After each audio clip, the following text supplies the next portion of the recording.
Toute cette semaine dans le Journal de l'Afrique, c'est ce rebondissement dans l'affaire Karim Wade. Le Comité des droits de l'homme des Nations Unies estime que la Cour, qui l'a condamné à 6 ans de prison et plus de 200 millions d'euros d'amende au Sénégal, ne respecte pas le droit car elle n'offre pas de recours juridique. Cette Cour, elle a été saisie par vous, Michel Boyon. Bonsoir. Bonsoir.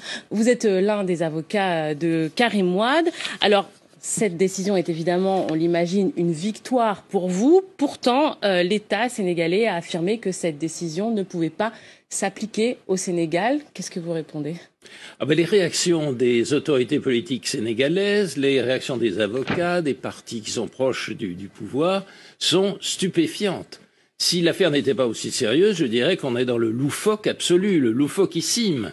Le Sénégal a signé un traité international qui s'appelle le Pacte relatif aux droits civils et politiques, qui s'impose à lui.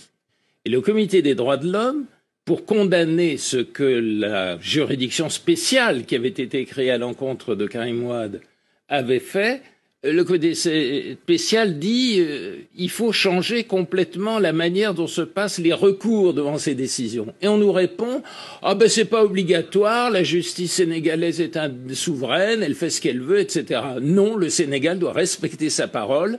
Il a signé un traité. Il est obligé d'en appliquer les conséquences et notamment les décisions du Comité des droits de l'homme des Nations Unies. Vous aviez vous-même saisi ce Comité des droits de l'homme il y a 2 ans. Qu'est-ce que cette décision aujourd'hui vous permet de faire et d'engager notamment au Sénégal ? Ça permet plusieurs choses. Alors tout le monde se polarise un peu sur la manière dont un nouveau procès pourrait avoir lieu pour rejuger en quelque sorte l'affaire. Et c'est vrai que la raison pour laquelle le Sénégal a été condamné par cette décision du Comité des droits de l'homme, c'est le fait que Karim Wade n'a pas eu la possibilité de faire réexaminer la décision prise à son encontre et la culpabilité et la condamnation. D'avoir un appel, en somme ? Une sorte d'appel. C'est exactement cela. Donc, tout le monde se polarise là-dessus. Comment cet appel aura lieu ? Mais moi, je voudrais insister sur un point beaucoup plus immédiat. C'est que la décision, l'arrêt de cette juridiction spéciale créée en violation de la Constitution en 2012, cet arrêt, il est aujourd'hui gelé.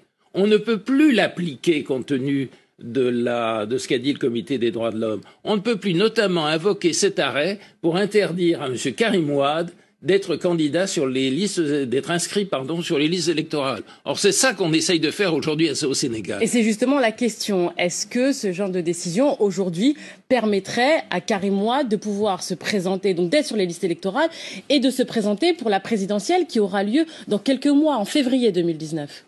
La réponse est incontestablement oui. Et pourquoi est-ce que le Sénégal est tenu d'appliquer cette décision ? Je vous ai dit qu'il avait signé ce traité dont le Comité des droits de l'homme des Nations Unies a considéré qu'il avait été violé. Le Sénégal a fait des pieds et des mains pour être élu membre d'une institution qui s'appelle le Conseil des droits de l'homme des Nations Unies. Il y a été élu. Il a fait des pieds et des mains pour ça, et après son élection, il s'est gargarisé de ce qu'il allait pouvoir apporter une contribution précieuse à la promotion des droits de l'homme dans le monde, mais en Afrique et dans le monde.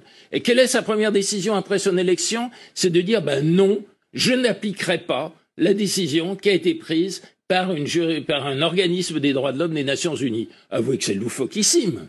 Donc la décision de justice de l'ONU ne peut pas se substituer au Sénégal selon l'État sénégalais. C'est ce qu'il dit, mais c'est contraire à tout.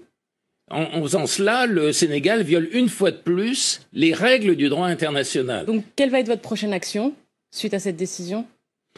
Nous allons saisir, nous aussi, le Conseil des droits de l'homme. On verra bien comment le Sénégal, au sein du Conseil des droits de l'homme, pourra justifier le fait qu'il n'applique pas les règles auxquelles il a souscrites et qu'il n'applique pas ce qui a été décidé par d'autres institutions.